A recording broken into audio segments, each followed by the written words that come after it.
Right operation Sindoor కి సంబంధించిన breaking news చూస్తున్నాం. పహల్గామ్ ఉగ్రదాడికి ప్రతీకారంగా భారత ఆర్మీ ఆపరేషన్ సింధూర్ తో ప్రతి దాడిని చేపట్టింది. ఇక పాక్ ఆక్రమిత కాశ్మీర్ తో పాటు పాకిస్తాన్లోని 3 ప్రధాన ఉగ్రవాద సంస్థలు జైషే మహమ్మద్, లష్కరే తైబా, హిజ్బుల్ ముజాహిద్లకు చెందిన 9 ఉగ్రవాద స్థావరాలను ధ్వంసం చేసింది.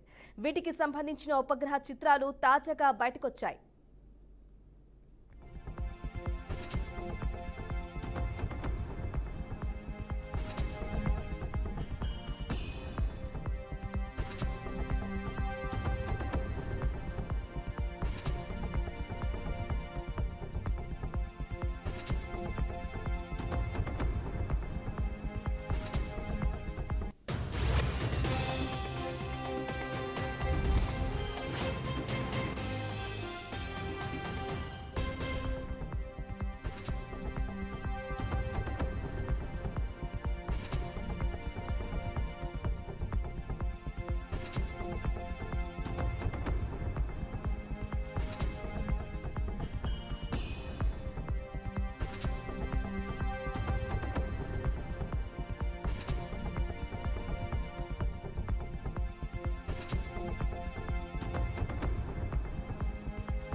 ఇక భారత ఆర్మీ దాడుల్లో బహవల్పూర్లోని జైషే మహమ్మద్ ప్రధాన కార్యాలయం, ముషిద్గేలోని లష్కరే తోయిబా ఉగ్ర క్యాంపులు పూర్తిగా ధ్వంసమయ్యాయి. జైషే చీఫ్ మసూద్ అజార్ కుటుంబంలోని 10 మంది ప్రాణాలు కోల్పోయారు. మొత్తంగా భారత బలగాలు జరిపిన ఈ దాడిలో భారీగానే ఉగ్రవాదులు చనిపోయినట్లు తెలుస్తోంది.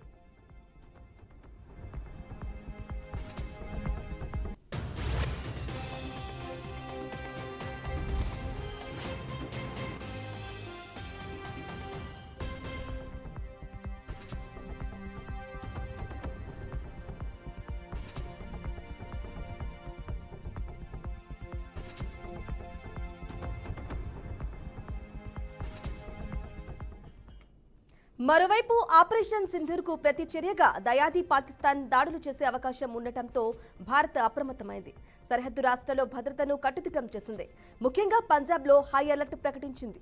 అన్ని ప్రజా కార్యక్రమాలను రద్దు చేశారు. విమానాశ్రయాలను మూసివేసింది. కాగా వంకర బుద్ధితో సరిహద్దుల్లో కాల్పుల ఉల్లంఘనకు పాల్పడుతోంది. ఇక సరిహద్దు ప్రాంతాల్లోని అమాయక ప్రజలను లక్ష్యంగా చేసుకుని వరుస దాడులకు పాల్పడుతోంది. పాక్ కాల్పులకు భారత సైన్యం కూడా ధీటుగా బదులిస్తోంది.